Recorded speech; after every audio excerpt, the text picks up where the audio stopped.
देखिए प्रश्नावली 2.1 में ये क्वेश्चंस दिए हैं। क्वेश्चंस तो आपके 6 दिए हैं, तो मैंने पहले ये 3 क्वेश्चंस बता रहा हूँ, बाकी के 3 आप करना, और अगर नहीं आए तो आप मुझसे पूछ लेना। आप वैसे कर सकते हो, बहुत इजी है। देखो पहला ग्राफ ये दिया है, ठीक है।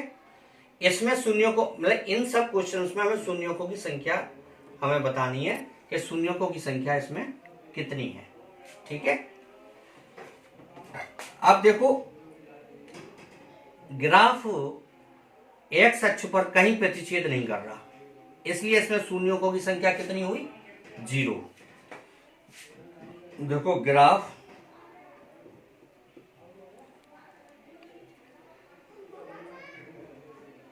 एक्स अक्ष पर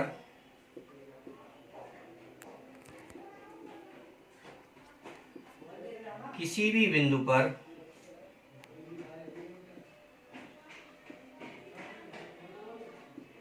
प्रतिच्छेद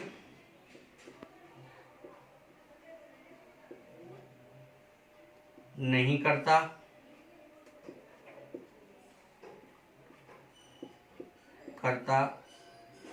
इसलिए शून्यकों की संख्या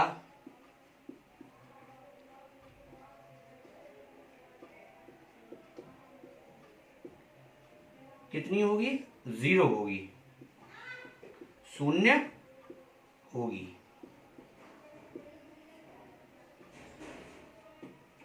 पहले ग्राफ का हल है, यानी ग्राफ एक्स अक्ष पर किसी भी बिंदु पर प्रतिच्छेद नहीं करता, इसलिए शून्यकों की संख्या 0 होगी। कहीं नहीं कर रहा, एक्स अक्ष हमारा क्या है? ये वाला है, तो इसमें तो कहीं प्रतिच्छेद कर ही नहीं रहा है, तो इसलिए शून्यकों की संख्या कितनी होगी? 0 होगी। इसी तरह से अब ये दूसरा क्वेश्चन है।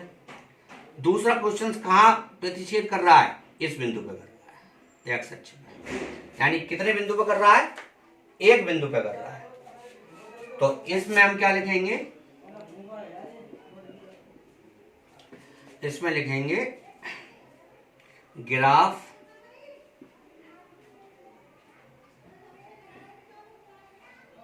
एक्स अक्ष पर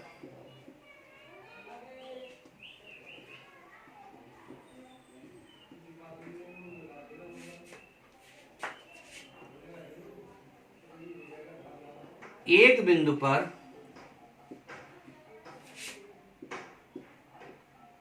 प्रतिच्छेद करता है,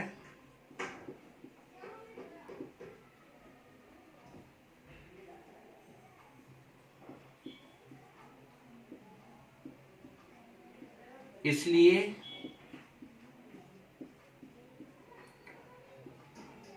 शून्यकों की संख्या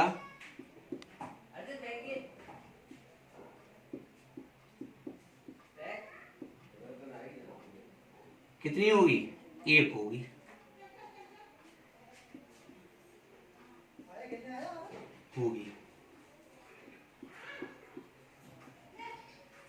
ठीक, यानी ग्राफ एक्स अक्ष पर एक बिंदु पर प्रतिच्छेद करता है, इसलिए शून्यों की संख्या कितनी होगी? 1 होगी। अब इसी तरह से हमें तीसरे क्वेश्चन में लिखना है। कहां का प्रतिच्छेद कर रहा है ग्राफ? एक तो इस बिंदु पर कर रहा है, एक इस बिंदु पर कर रहा है, और एक इस बिंदु पर कर रहा है।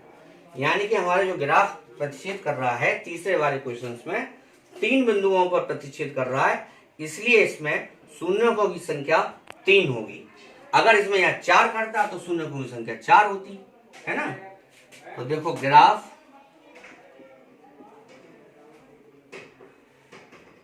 एक्स अक्ष पर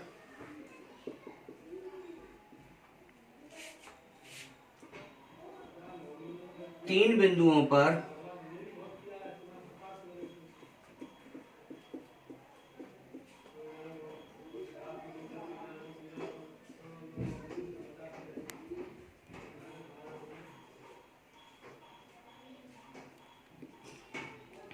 प्रतिच्छेद करता है,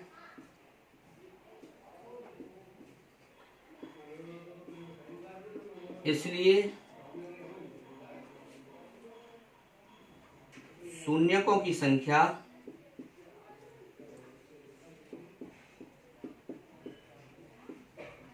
तीन होगी।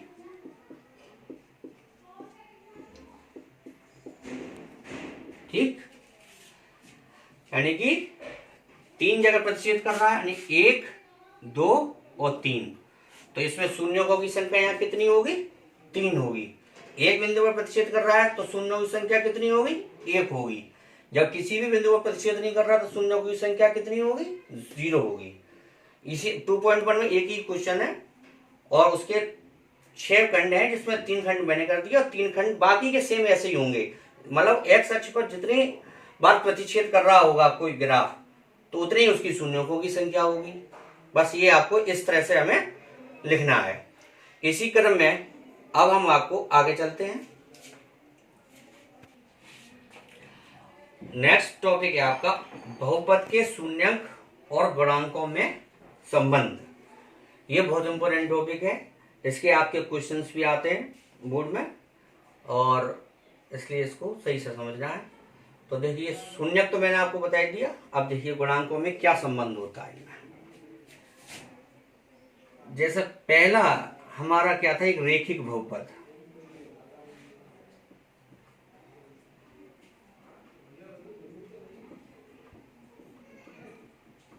किस फॉर्म में होता है? इस फॉर्म में।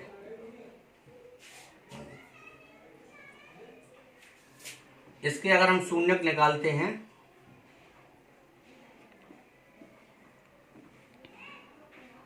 तो -b/a, यानी कि इसे लिखते हैं अचर पद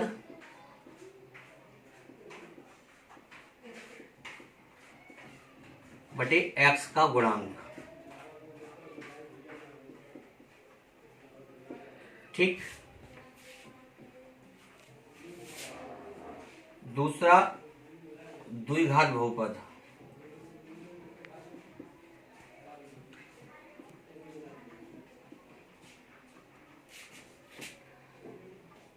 ax² + bx + c के शून्यक यदि अल्फा तथा बीटा हों तो शून्यकों का योगफल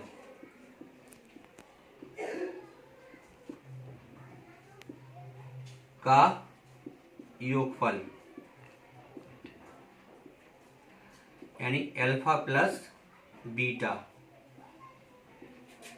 बराबर -b/a, यानी कि इसको हम लिख सकते हैं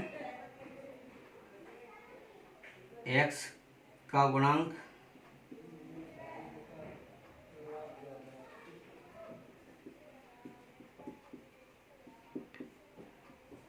बटे x² का गुणांक।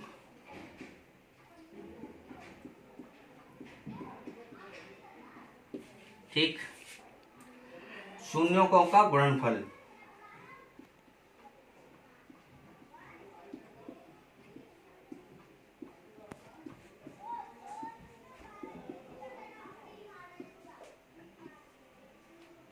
यानी अल्फा और बीटा, क्योंकि शून्यक हमने क्या माने थे? Alpha beta. तो क्या? c/a, यानी कि अचर पद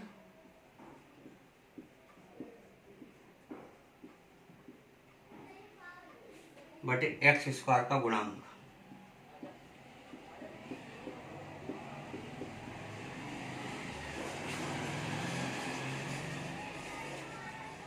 अचर पद बटे x² का गुणांक। ठीक, इसी तरह से अब त्रिघात बहुपद की बात करें। त्रिघात बहुपद में त्रिघात बहुपद का व्यापक रूप क्या होता है? ax³ + bx² + cx + d के शून्यक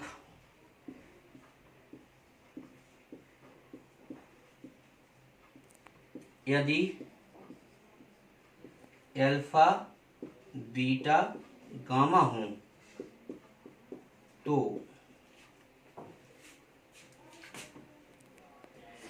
alpha plus beta plus gamma बराबर क्या, alpha plus beta plus gamma बराबर माइनस बी अपॉन ए, यानी कि इसको हम लिखेंगे एक्स स्क्वायर का गुणांक बटे एक्स क्यू का गुणांक, एक्स क्यू का गुणांक। ठीक, इस तरह से alpha beta plus beta gamma plus gamma alpha बराबर सी अपॉन ए, बराबर क्या है, सी अपॉन ए। सी में यानी कि हम लिखेंगे ये सी का है, एक्स का है, तो एक्स का गुणांक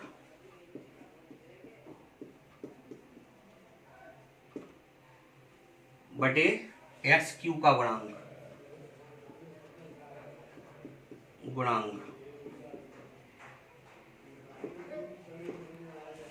है ना, ये हुआ। इसी तरह से ये आपको सारे सूत्र नोट करने हैं, क्योंकि जब तक आपको सूत्र अगर आपको याद नहीं होंगे तब तक आप अपने सवाल नहीं कर पाएंगे। ये ध्यान रखना, सूत्र याद होना बहुत जरूरी है। जैसे अल्फा बीटा गामा बराबर माइनस डी अपॉन ए, यानी कि इसका माइनस अचर पद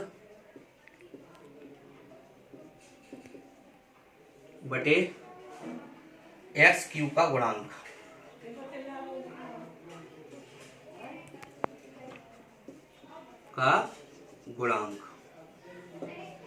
ये आपके द्विघात बहुपद के, त्रिघात बहुपद के, रैखिक बहुपद के ये सूत्र हैं।